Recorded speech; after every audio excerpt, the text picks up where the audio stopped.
up, guys? We are launching another episode of the Tampa Bay Real Producers podcast, and this is once again the podcast done for real producers, by real producers, and of course interviewing real producers. And we have one here today, Mr. Mike Constantine from Remax. How you doing, brother? Good, man. How the hell you doing? Life is good, my man. Life is really good. Yes, it is. We literally just got done. I'm going to be a guest on Mike's podcast, and now we are flipping the script, and Mike is going to be a guest on our podcast. So I am kind of excited. weird, but it's kind of fun. It is kind of fun. I kind of like the way this worked out. So we have a little bit of a different studio today. We're hanging out in Pasco County, different than our normal venues, but we're all about Tampa Bay, baby. Wherever there's a podcast studio in Tampa Bay, I'm sure we'll shoot an episode somewhere, someplace, right? So we're here today with Mike Constantine, and today we're going to focus in on obviously Mike's story. Learn a little bit more about how he became a top producer, which he's been every year that we've had this platform. We've featured Mike in more than one issue, if I remember correctly. I know we had a big spotlight on you over, what was it, a year and a half ago, maybe even 2 years ago now? Somewhere around there. About fun photo shoot, by the way. Yeah, we had sure like a crowd. It was awesome. We'll have to talk about that as well. Yeah. But why don't we start with just your background?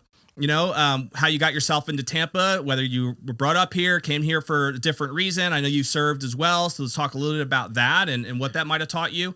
Let's start there. Yeah. So first of all, thanks for having me on your show. My pleasure. Right after my show. But I grew up in Florida. I'm a Florida cracker. I grew up in South Florida, down in Broward, a little bit of Dade County, and went to Marjorie Stoneman Douglas High School, which is kind of the infamous high school. I was the second graduating class ever from that school.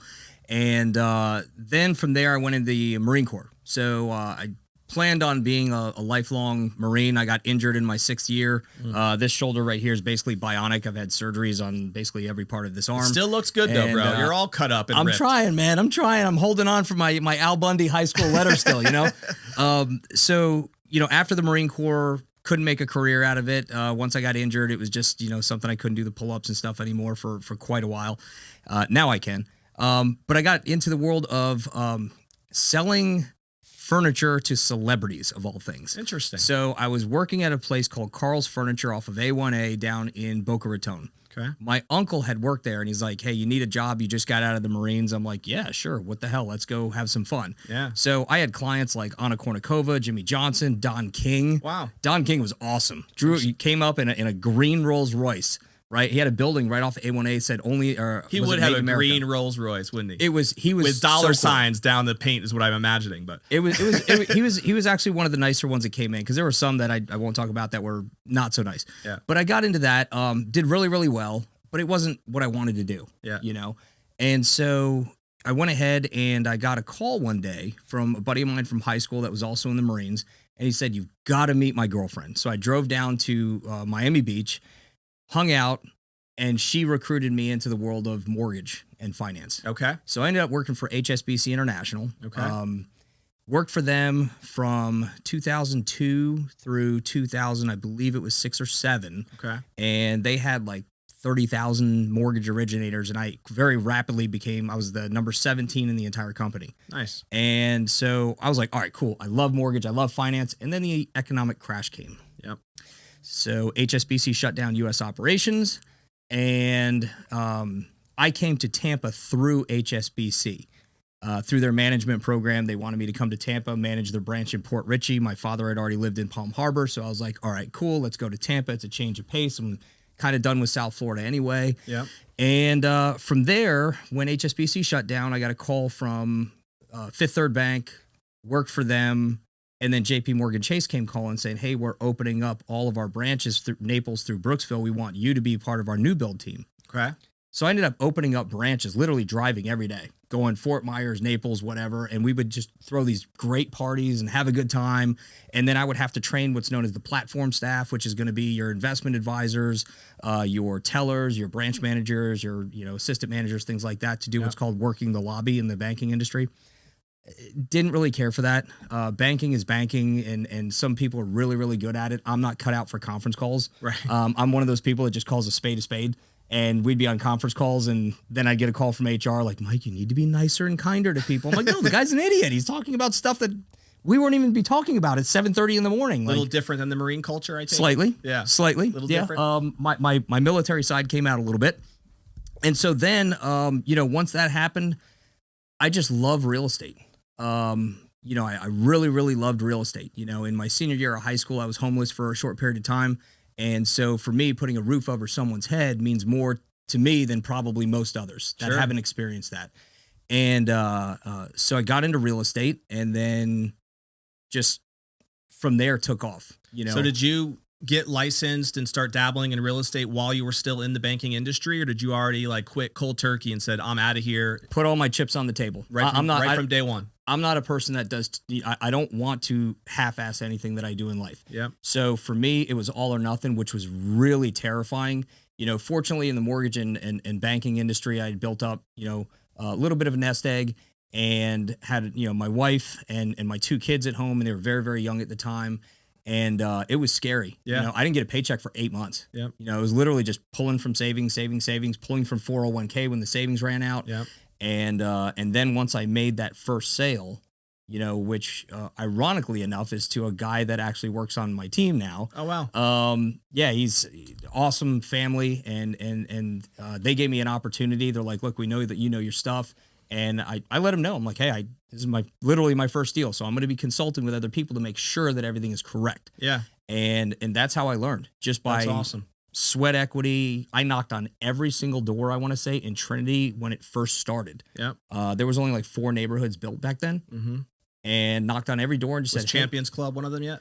You couldn't get in there because they were all gated. Right. It was one, but they were all gated. Gotcha. And so for me, I'm a blue collar guy. So I went to all like the blue collar neighborhoods, which was Thousand Oaks East, Foxwood, Thousand Oaks multifamily. Yeah. I went to all of them. And I just eventually Ballantrae. Well, Ballantrae's Land O'Lakes. Yeah, that's more Land O'Lakes. Yeah. That's more Land O'Lakes. Trinity was more cow land, like pasture land, than it was real estate at that point. And now it's just developed to the nines. Yeah, man. You know, that's cool. So what was it about real estate that was appealing to you that made you want to get out of the banking industry and jump right into it? freedom. Yeah. Plain and simply, the freedom to go ahead. Spoken like a Marine, huh? Yeah. Uh-huh. Yeah. I'm a real patriotic guy.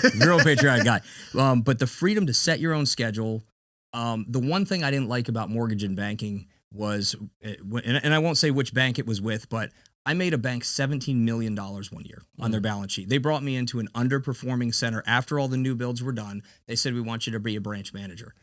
I said, okay, great. You know, it was kind of a step down, but I said, no problem, because I really wanted to be a corporate trainer. Right. Because I really enjoy teaching, and I really enjoy like public speaking. Yeah. And they put me in charge of a branch that really nobody else wanted. It was in a horrible location. You couldn't really work the network because there weren't that many businesses, and banking is built on personal accounts, consumer accounts, and then also on corporate accounts through small business. Mm-hmm. There wasn't really that many small business that you could go to because they were all struggling in the area that they put me at. Okay. So I then sat back and I had the little Dr. Seuss moment where the light bulb goes on. I said, I'm going to call my Rolodex from, I said Rolodex, sorry. Cell phone. That's old school, baby. Yeah, it is old school. So I started going through my network, and I went ahead and I just called anybody that I managed their banking accounts, or they were, you know, doing investments with the different banks I was with. And I said, hey, you know, I want to go ahead and invite you into my center, or I want to come and visit your business. Yeah. And I want to show you what I can do and how I can do it, because we had a little bit of flexibility with numbers in there. Sure. You know, and so once we built that balance sheet up about 17 million, which was a little over doubling the balance sheet in 1 year. Yeah. I sat back and I looked and I'm like, wow, I'm still making the same base salary. It's funny how that works, huh? It's the bonus the structure. employee lifestyle. Yeah. All right. And I maxed out the bonus structure, but you're not in charge of the bonus structure. Right. There's somebody that's up there that's going, you know, there's 10 key metrics. And even though you doubled the balance sheet, you know, this one metric here, you were only an 8 out of 10. So we're going to cut that bonus back a little bit. And I sat back and I'm like, wow, you just made $17 million in accounts receivables from me. Right. You're going to nickel and dime me over for whatever. Yeah. Right. And I've always had an entrepreneurial spirit my entire life. Yeah. And real estate was literally the catalyst that got me to wake up, because since then I've owned, you know, restaurants. I've been partners in growing and scaling a number of different businesses. I think I'm involved with 4 right now outside of real estate. Nice. They don't affect my day-to-day in real estate. Yeah. But I know how to grow and scale businesses at this point. To me, it's not that hard. Yeah. You know, I love that. Getting out of your own way kind of thing. So I have an interest in doing similar. I'm an entrepreneur at heart, I would say. it keeps life exciting. It does. Yeah. You know, if you ride Business the same is a bicycle game, every day. man. It's a game. Right. Yeah. As long as you have the right pieces in place, then you can win the game. It's really how it shakes out. So you mentioned Plain and earlier that it took you 8 months to get your first deal. Yeah. So that you mentioned how challenging that must have been emotionally, and obviously there's the fear component of just the financial side of that. I loved it. And so you did. I wonder if your wife did. Did she feel the same way? So I have an incredibly supportive wife. I have one of those like Hallmark stories where the second I laid eyes on my wife, I had 4 girlfriends at the time. I was in the Marine Corps. She knows this and she is well aware of it, but I looked at her, she got out of a car and I'm like, that's the woman I'm going to marry. That's cool. And then when I actually spoke to her and I realized that she is just the sweetest person ever. She made me a better person and I made her a stronger person. Yeah. And together, I mean, we're on 25 years together now, 2 kids. That's awesome. But she was so I met your wife supportive. at our Stars and Stripes gala. Way out of my league, by the way, right? Yeah, absolutely. I know. But she was a sweetheart. I remember talking with her and she was very grateful because I think we had like a big poster board of you at that particular event. I took it. I know you did. But I think we gave it to you, or we were going to give it to you if you didn't take it. It was going home with me anyway. Yeah, regardless. But I believe we had just featured you on our cover, like maybe the issue or 2 before. And then I know you guys came in together and she was like, you know, grateful that she saw like that huge poster board of you right there by the registration desk. And then we ended up connecting about how you guys met and all that kind of stuff. So you definitely, outkicked your coverage on that one, Mike. No doubt. 100%. She supported me in ways that I can never repay her for. Never bothered me about not bringing in paychecks, stuff like that. I mean, it was just incredibly supportive. Every single day we used to go to the same gym. Which that gym doesn't exist anymore, but every day we'd work out, I would take a shower at the gym and I would set up a booth. And for 8 months I did that every single day. Yep. And all I did was, this is back when like market analysis were not the big thing. I would just talk to people and say, hey, look, I'm a local realtor. You're not obligated to anything. Let me just give you a market analysis. It was helping me by getting better at using the MLS and learning how to pull comps and then pulling them from other, systems that are not MLS related to really get granular on the comps.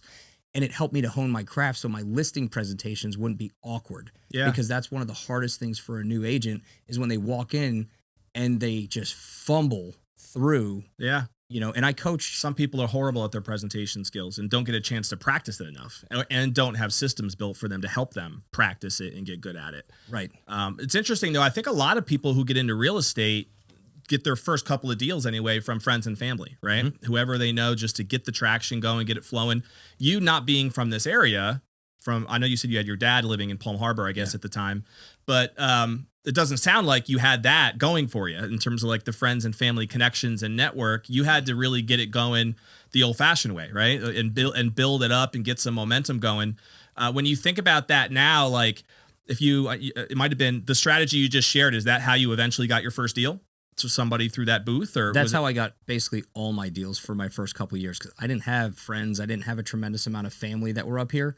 I had a really, really good support system through a lot of businesses that had faith and trust in me. Yep. And so they would allow me to set up booths. There was like a local restaurant that's in Trinity called Christo's. Yep. And Christo's is like the hub of Trinity. Theo that's there is like the mayor of Trinity. And so we would just go there for breakfast like every single Sunday. And then one day I just asked, you mind if I set up a booth right here? Because the owner of the gym is right over there and he let me set up a booth. Yep. And I did that. And then everybody got to know me because they always saw my face wherever I was at the most popular gym in town. And then I was at the most popular restaurant in town. Yep. And then I would go to do things that others just, I don't know if it makes them uncomfortable. It probably does. I don't have that issue.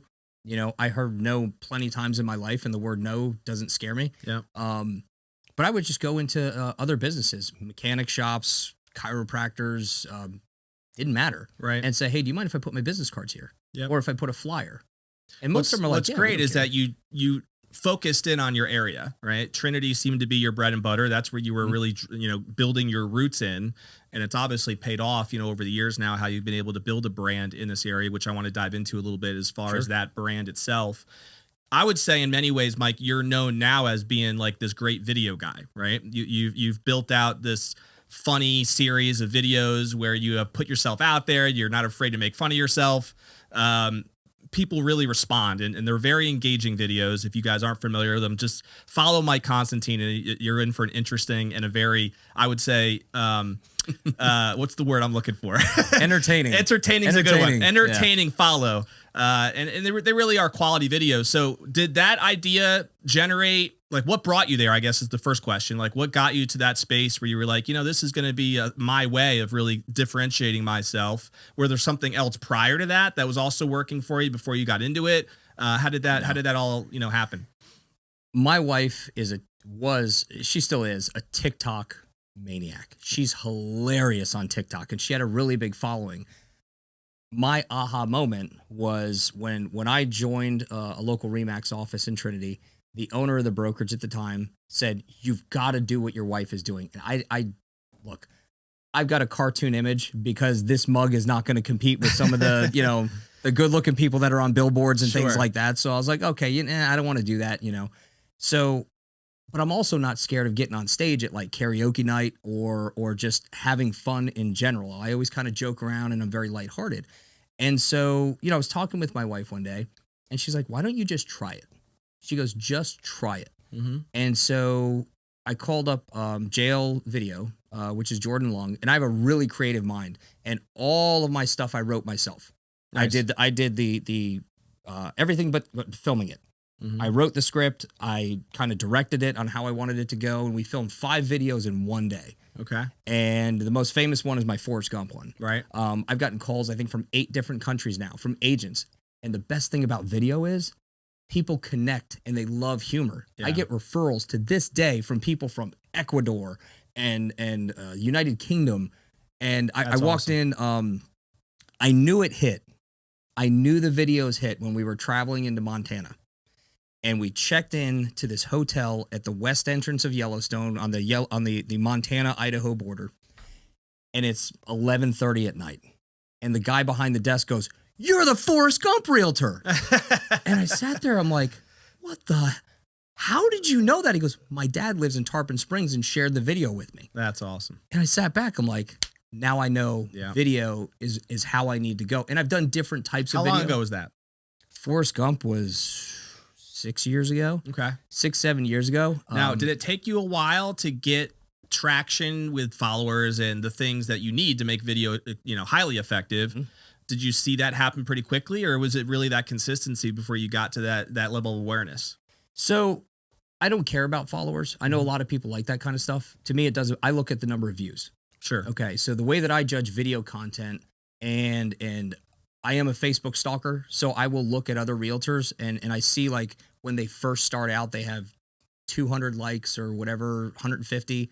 And then the more that they keep doing the same thing over and over and over, it goes down to like 7, 10. People get disinterested. Yep. You've got to stay sharp. You've got to stay being yourself and or providing good content for them in whatever medium that is. Yeah. So for me, I've got my Spotify for my podcast, my YouTube channel, my Instagram. I don't ever ask people to subscribe, but I'll see, because sometimes I'll be on the wrong path if I film a video and I'm like, wow, that one only got 50 or 60, and I've got one that's got over 33,000 views that's on it right now. But I'll figure out what's working at the time, because if you keep doing the same thing over and over, people get bored of it, regardless if it's funny or whatever it is. So I look at how much traction that video is getting through likes, shares, comments, private messages, and I would track all that stuff. Yep. And then which video gets me referrals, and if people call me for a listing appointment saying, "Hey, I saw your video." "Really? Which one?" "Oh yeah, I love that one." And it's been some of the singing ones that I do. Yeah. Where my wife, she literally holds a microphone in the shower so the acoustics are good. Yeah. And I'm like, great, now I need to go film another singing video. Is she still a TikTok star, your wife? She does a lot more Instagram now. Okay. With the whole TikTok stuff that's going on, kind of gotten away from that. But she had a tremendous following at one point. I mean, unbelievable following. It's nice to have that expertise there in the family, I guess, right? To be able to kind of show you where you're going off the rails. I'm not techie. If it wasn't for her, I couldn't film any of these videos, because she films them on her cell phone.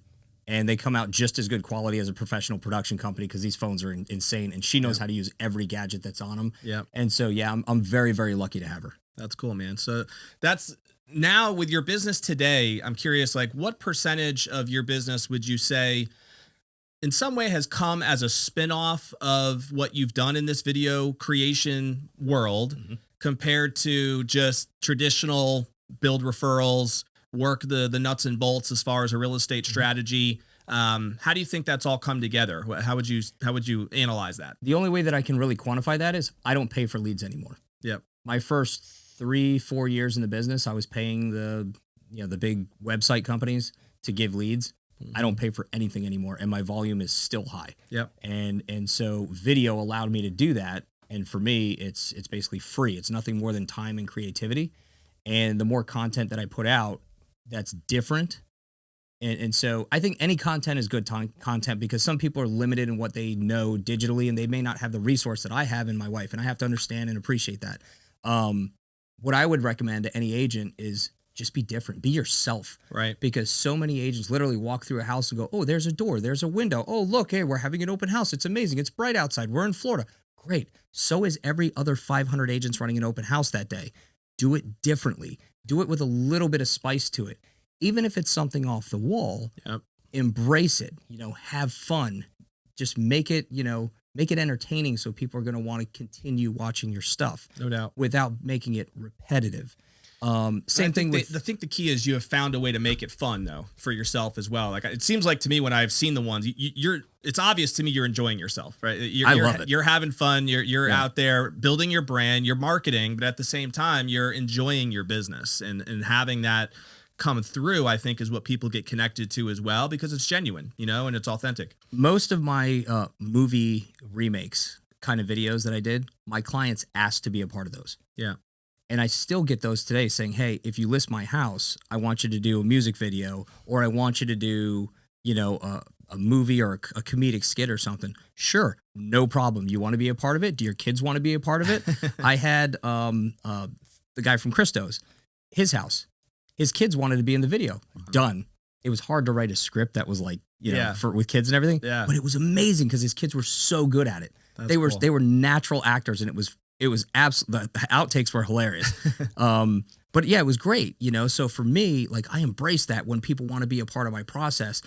The other thing that I embrace is when I get calls, especially after I filmed my first 5, because the first 5 were just like off the charts fantastic, and I'm not saying it to toot my own horn. It's because JL set a high standard that you had to keep match then, huh? Yeah. It's not hard. I'm only 5'8". High standard really ain't that tall for me.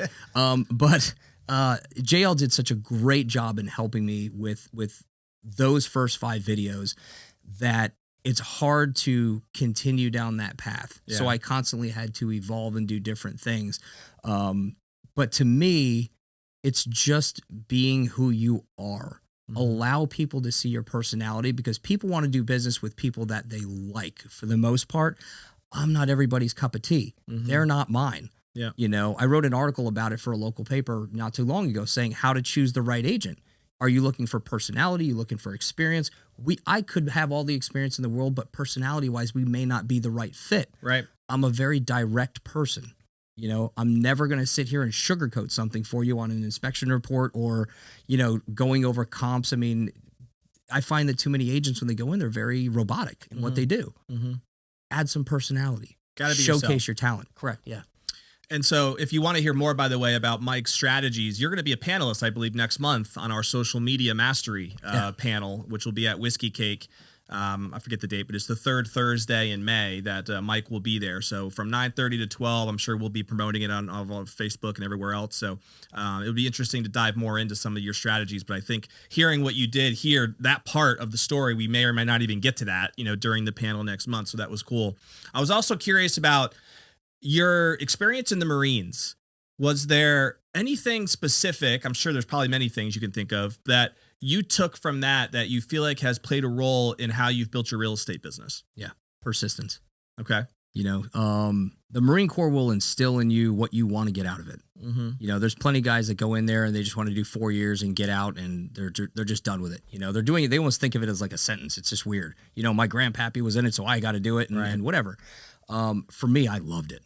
I was just one of those sick individuals. Like boot camp was so much fun for me, and even my drill instructor would say, "Isn't that what they call Hell Week?"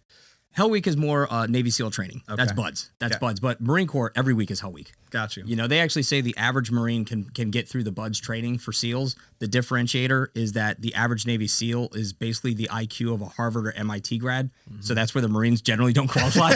You know, we're too busy eating crayons and stuff. But yeah, no, the Marine Corps for me was what I needed at the time. Like I mentioned, you know, my last 6 months of high school, you know, I was homeless. I wasn't homeless the entire 6 months. I was homeless for a short period of that time. And then my high school coach took me in and he said, hey, you're going to live with me, because I went from 192 pounds and then I was 146 when I graduated because I just wasn't eating. I didn't have anything. Yeah. And so going in the Marine Corps, I had to put a roof over my head, food in my belly. And how old were you? 18? I was 18. Okay. Yeah. Yeah, I was 18 years old because I turned 18 on December 8th. Yeah. And then that's, you know, parents went their separate ways and then it just didn't turn out real well. Yeah. My brother and sister had already graduated and it was what it was. Best thing ever happened to me. Yeah. Because it lit that fire for motivation. You know, for me, my internal flame is just, that's my motivation. You know, to be the best husband I can be, the best father I can be, the best realtor I can be. And I'm 100 miles an hour or nothing. I guess after you've gone through Marines training and you served for how long? 6 years. I got injured 5.5 years in. I got injured 5.5 years in, and then I wasn't going to let a military surgeon, no offense to all the military surgeons, but I wasn't going to let them cut on my shoulder because it was substantially damaged. The bones were gone. The muscles were torn off. Every tendon you could tear was torn. My elbow was jacked up. And so I was basically like this, so you can't pass what's called the PFT, the physical fitness test. Yeah. So I could do the sit-ups, I could do the run. I was running like 18-minute, 30-second 3 miles, which is pretty quick. Yeah. And I just couldn't do the pull-ups because I couldn't get my arm over my head. So they said, you know, either you get surgery, and then I had a major that wanted me to go on what's called MSG duty, Marine Security Guard, where you go to the embassies around the world. And I was going to be in, I think my first one was going to be in Djibouti, Africa. And then I was going to go to Brussels after that, is what he was telling me. But he goes, you got to get the surgery and you got to go to Tripler Army Medical Center in Hawaii. Well, Tripler has a nickname of Crippler because plenty of guys go in there to get their shoulder done and then their arm is cut off when they come out. Wow. Good old VA care. Yeah. So you were there about 6 years. You said, did you ever see combat? No, actually, I got discharged July of 2001. And then I got my surgery immediately after that when I got out. And then September 11th happened. Wow. So I took my cast, not the cast, they had a sling. And I went in to the recruiter's office. I said, I want to go back in. I said, I just got separated, 4 months ago, 3 months ago, whatever it is. And they said, your medical records prevent you from doing that. You can't shoot a weapon. I said, give me an M16A2 right now. And I will gladly show you that I can shoot it. No problem. They had mandatory wait times for surgical procedures. And so I couldn't get back in. Not to mention I couldn't do pull-ups at that point anyway because it was still healing. It was really bad. It took 18 months for me to rehab it. Yeah. I still would have gone in and found a way to get it done. So your intent was to get back in. You really wanted to after 9/11, huh? I wanted to go and serve in combat with my brothers and sisters that were in my unit. I can see that. Some of them didn't come home, and I really regret it to this day that I wasn't able to be there when they were going through that. Yeah. How long was it from there that you ended up getting that first job? You mentioned it was it through the bank with the mortgage? No. It was the furniture sales. Yes. Okay. How long ago? How long after that was that job opportunity? I was doing it while I was. You were. It was all during that time. Okay. Yeah. Are you still close with people that you connected with in the Marines? Yeah. I still talk to probably 4 or 5 guys from my unit, if not weekly, then every 2 weeks or so. Yeah. It's a true brotherhood. It's a true brotherhood. Yeah. You know, some of them unfortunately took the dark road. You know, I'm a part of a nonprofit for veterans here locally, and you know, we try to attack the 22 a day issue, which is 22 military personnel commit suicide every day. And unfortunately, I've had a lot of that from guys in my unit that just went into harm's way, couldn't get it out of their head, and they're in a better place. Yeah, man, that's sad, and it makes me cry just to even think about it. Because I mean, obviously, I appreciate your service, number one. So it definitely means a lot. And I was going to say earlier that when you serve for the time that you did, and you go through the Marine training to the length that you did, the idea of going without a paycheck for 8 months probably isn't that big of a deal when you could overcome what you had to overcome just to be in the Marine training to begin with. But I felt bad for my wife during that point. We used to go to like the discount grocery stores, and I'll never forget it. And it was bologna and, you know, and bread Yeah. for dinner, and Yeah. then peanut butter, and then we get like the $1.98 cereal boxes and whatever. I mean, our diet was complete crap, but she supported me, and I'm eternally grateful for that woman.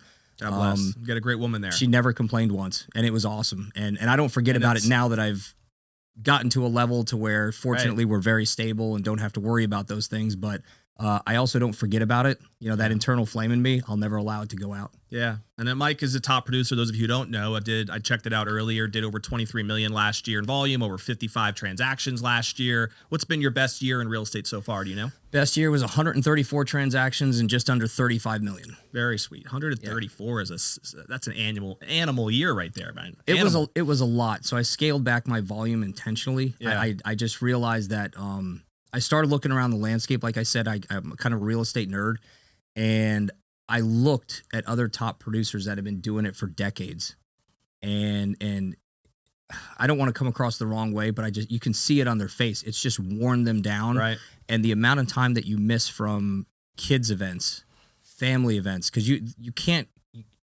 Money comes and goes, possessions come and go. Yeah, the only thing that matters, you don't get that time back. Only thing that matters to me in this life is my wife, my kids, and my dogs. Yeah. It sounds like a country song, and maybe it is, but to me, that's what matters the most. So I work to live. I don't live to work.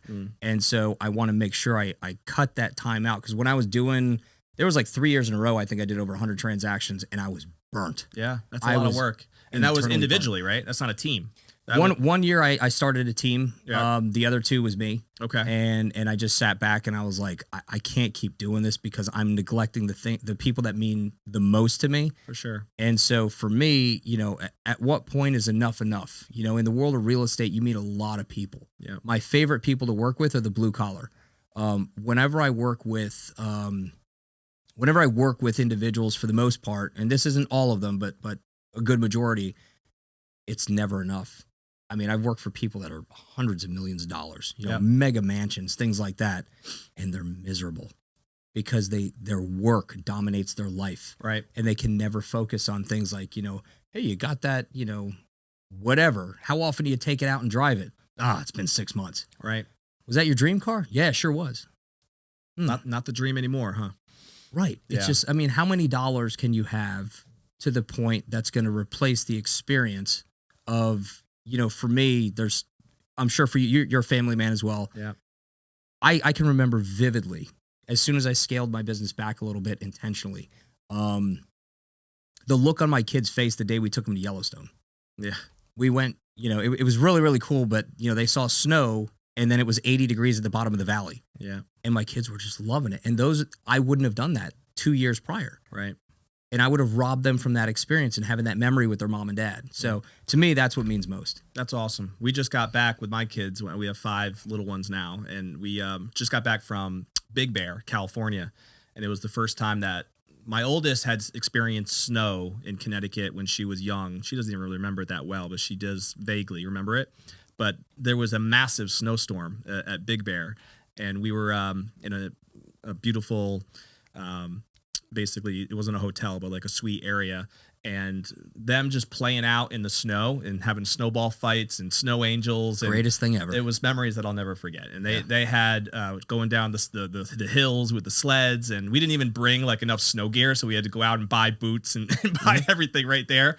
But it was just a story and a memory that, as a dad, something that you cherish. You know, it was, from a business sense, not the best timing because we had a lot of new stuff happening with Real Producers, and it could have very easily had to postpone that trip, but it just was not going to happen. And, you know, you're right. That's really what it's all about, is working so that you can fuel your life. And so you have 2 kids. Is that true? 2 boys. Yeah. 2 boys. One's graduating high school this year. One is graduating next year. And thank God both of them are smarter than me. Are they going to follow your footsteps in the real estate game, or? I don't know. I'm giving them the freedom to choose whatever they want to do. For me, I didn't find real estate until mid-30s. Yeah. And I Do wish they have I had an found it interest? earlier. I'm sorry? Do they have an interest? I think my younger one does. Nice. You know, my older one, I'm not even sure what he's into. Yeah. You know, he's just like he's just a super, like, just sweet kid. They're both into video games and all that stuff, but they both are, you know, 4.0 plus GPAs. Nice. The younger one wants to go to University of Florida. Nice. Go Gators. And It's about to say your wife must have done something right with the high GPA. I don't think it didn't come from you, right? Yeah, I mean, you know, we've fortunately raised, I would say, very responsible kids. really responsible, very respectful, which is the most important to me. Sure. And to me, that's winning in life. What are some of your favorite things to do? What keeps you guys busy?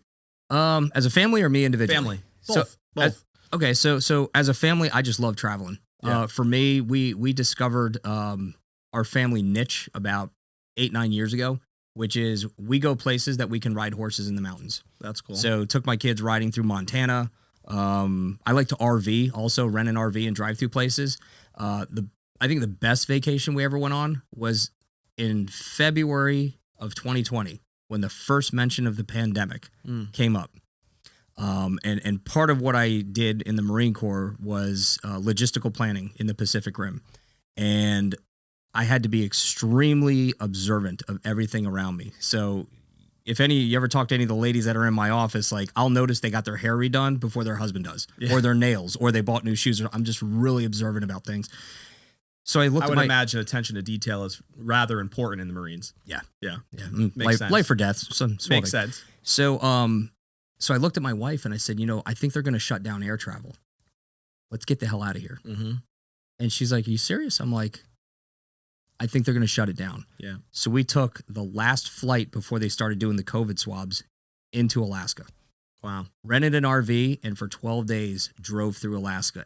It was so cool. That's awesome. We were the only tourists there. And we did what's called the figure eight, where you start in Anchorage, you go all the way up to Denali in the North Pole, and then you go down to like Homer and Seward and the fishing villages and all that stuff. Nice. In 12 days, every town we stopped in, people were like, oh, you're tourists. Where are you from? Well, we're from Florida. How did you know? Well, you got a rental RV and Alaskans don't drive that.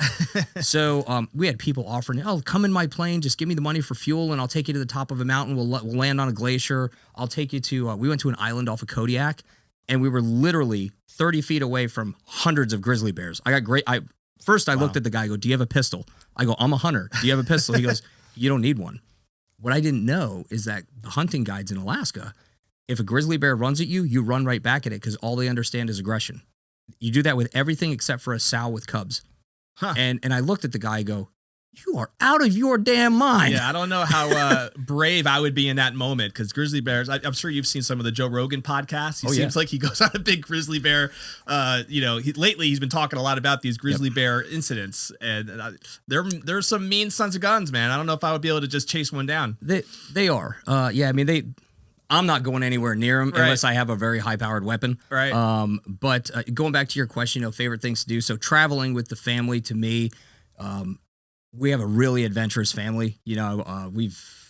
They've been so great because I'm a complete nut job. I'll do anything, anytime, anywhere.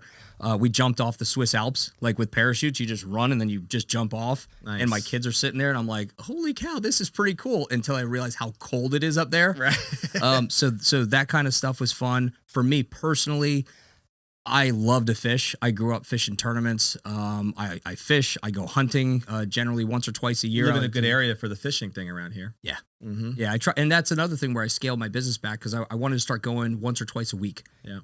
I want to live life a little bit. So I'll block off time, usually early morning, till like late morning, come back and then do my work in the afternoon if I need to, depending on what the workload is and how many listings I'm carrying at a time. But I think you always have to carve out some of that time just to kind of recharge your soul a little bit. For sure. So, fishing, hunting, sporting events, I love to do stuff like that. And then physical fitness. I'm in the gym 6 days a week. I take martial arts classes. So and it shows, bro. Looking good. Thanks, good, man. Over there. Yes. Thanks. So I started taking Krav Maga classes recently. It's been a while since a guy flexed their pecs at me, I must say. Hey, man, Sorry, I'm a little boring. No, that's cool. So I have a couple kind of rapid fire questions, just again to get a couple personal things out about you so that the audience can learn more about who you are. And then I'm sure we'll go over a couple final things here. But favorite movie? Do you have one? That's a tough one, but probably Tombstone because of Doc Holliday. That's classic. Yeah, I'm a fan of the movie as well. Okay, yeah. So that makes sense. Favorite food? Elk. I've never heard that answer. I could eat elk every day of my life. Really? Mm-hmm. You don't see a lot of elk around here. That's why I go hunt them once a year and I fill my freezer. Where do you go? I've been to New Mexico, been to Colorado. I'm going to Utah this year. Okay. Generally, one elk will last about 6 months for my family. Interesting. And so your freezer's loaded up with elk right now?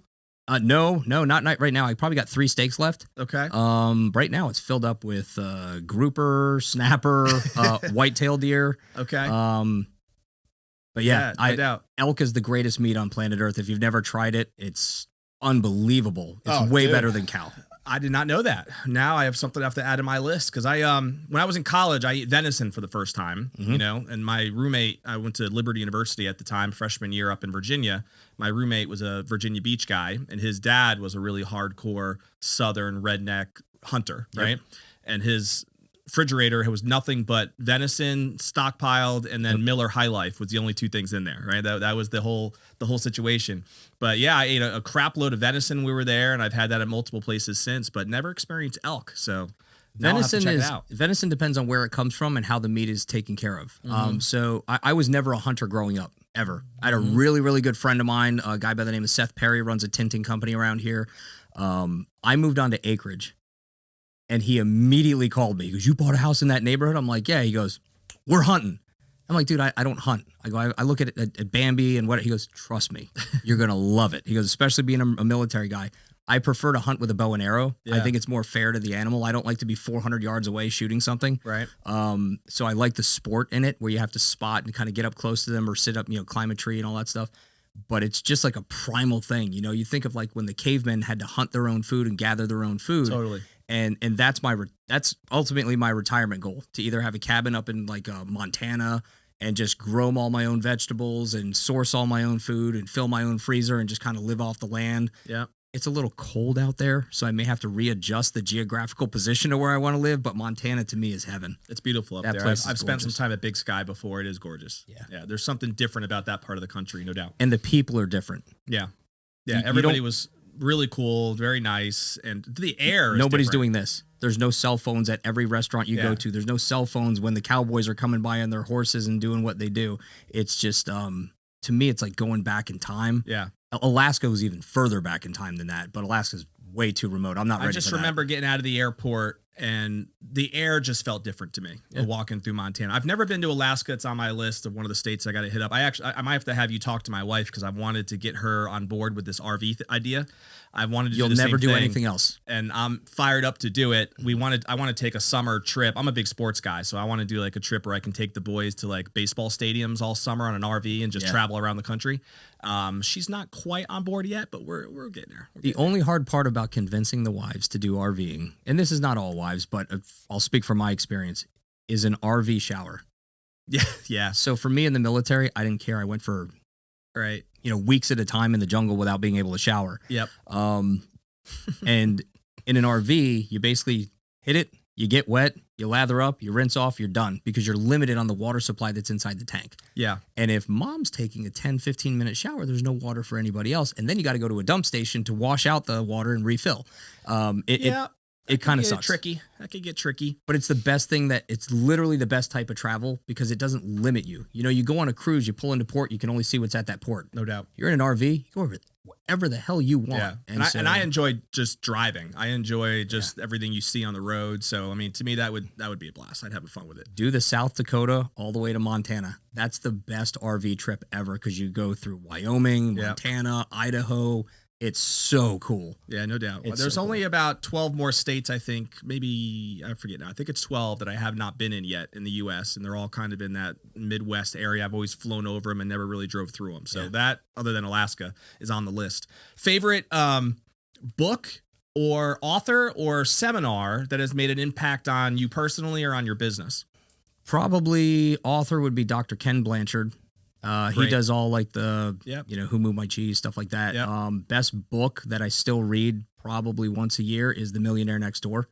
Yeah. I think that's just a really basic, broken down way of how to live, And what was the other one? It was author book or a seminar, anything that you might have attended that made a huge impact. I've been to a lot of seminars. I've been fortunate to see both at the Remax R4 thing, like Gary Vaynerchuk, and I went when I was in JP Morgan. I went to they had Tony Robbins come in and do the whole rah thing. I don't get like a ton out of those things. I mean, they're cool. I enjoy them. Yep. You don't have to have an answer. Yeah. It's okay. Yeah. I don't know that I had Some people one. haven't been to any, so Yeah. it's all good. Yeah, ask me about concerts, man. I'll tell you about like Metallica in San Jose, Costa Rica. That was a fun show. That sounds like a story. We could probably have a whole podcast on just that. Wow. That was different, but yeah. Question about, obviously, people who listen into this episode, some of them are already going to be top producers who are, just following what we do, and others are agents that might want to become top producers. And sometimes we'll have somebody who's not even in real estate. But if you had to give one tip to an agent, I know you are in the process of building a team. Is that correct? Are you still building a team? Not really building. You know, I've got. You have a team now? I've got agents that work with me that I refer business to, but I don't have a traditional, team. Got it. Kind of thing. Okay. Yeah. What would be?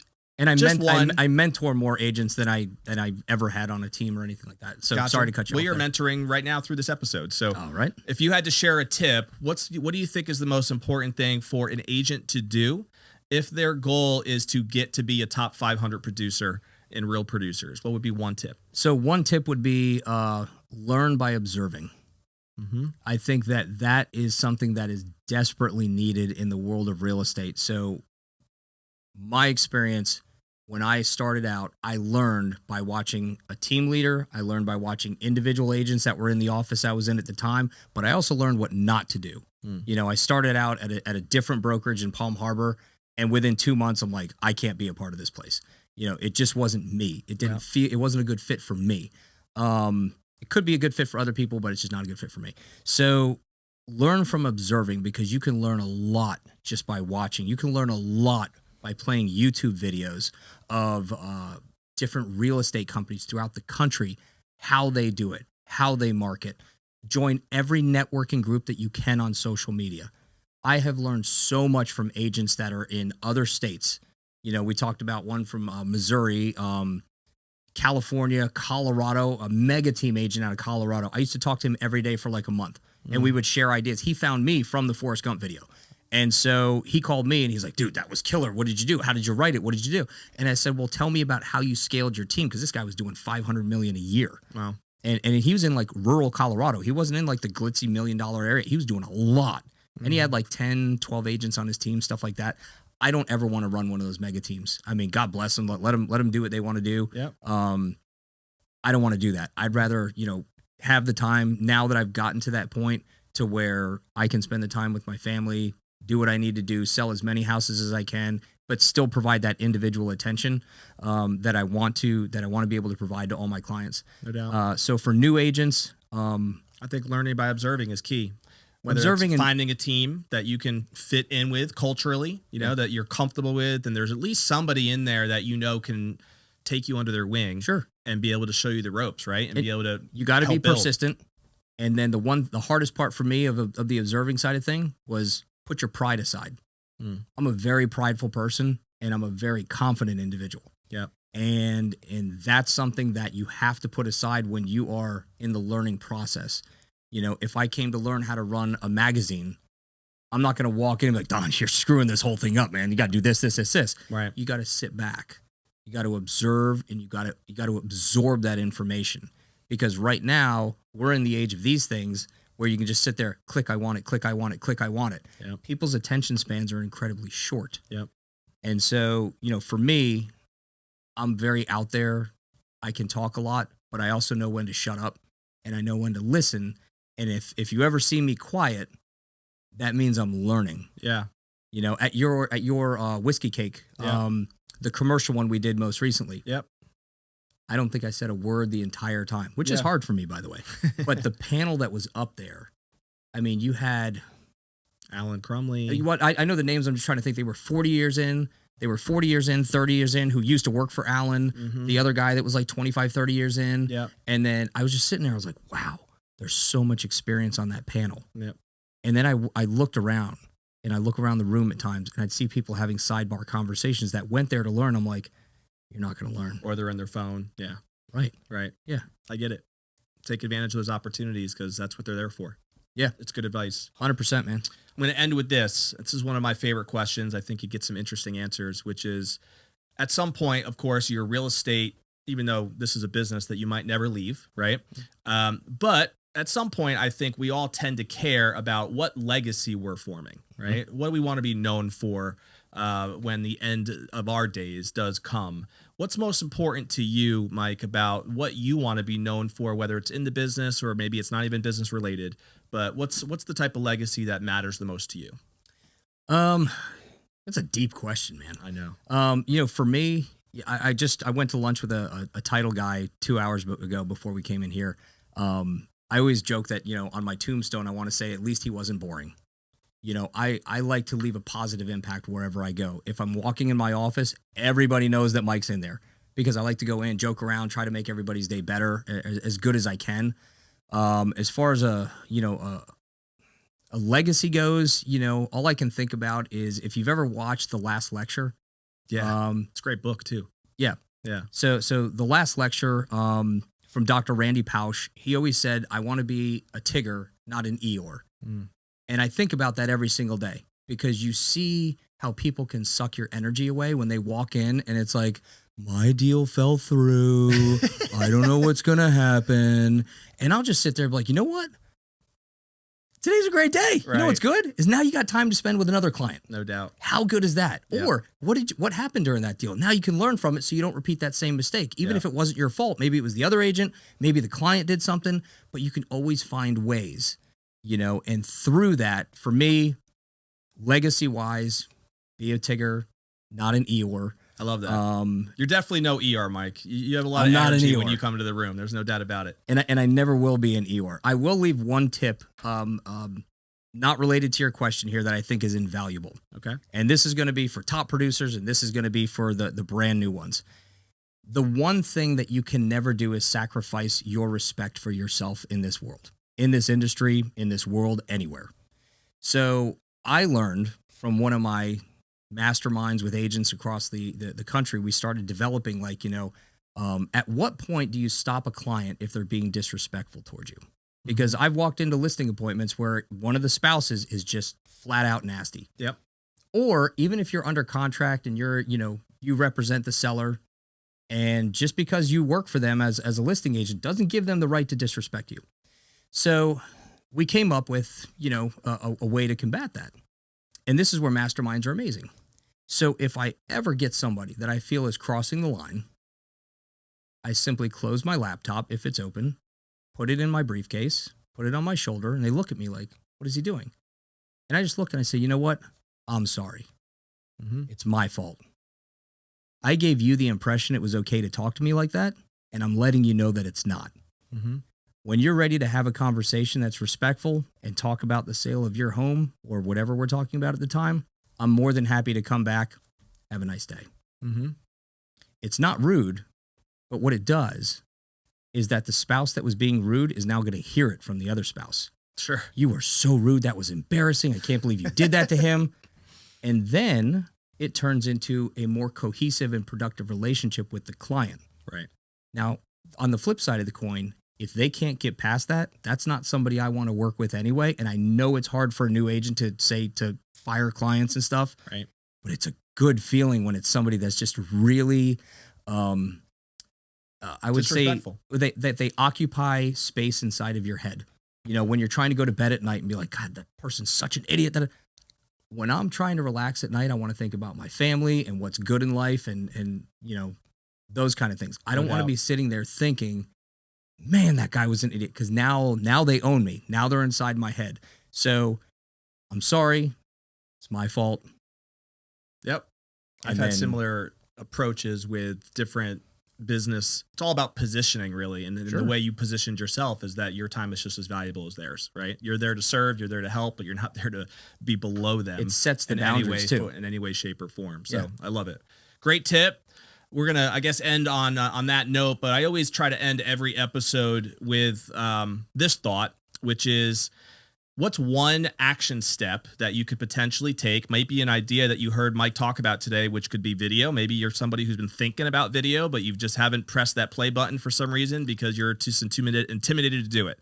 Just press the button, do a video right now, get it out of the way, get one under your belt. Maybe it's somebody you have to find a mentor or coach. You got to reach out to somebody you've been wanting to talk to. Maybe it's Mike. I'm sure he'd be willing to have a conversation with anybody who wants to reach out to him. But what's just one action step that you can take after listening to this episode that can help you become a real producer and set you in the right direction for the next 12 months. So stay classy, Tampa Bay. Thank you for your time here today, Mike. This was a joy, and I'm sure we'll see you at a bunch of our events, hopefully, in the near future. Yes, sir. Thank you for having me. We'll check you later.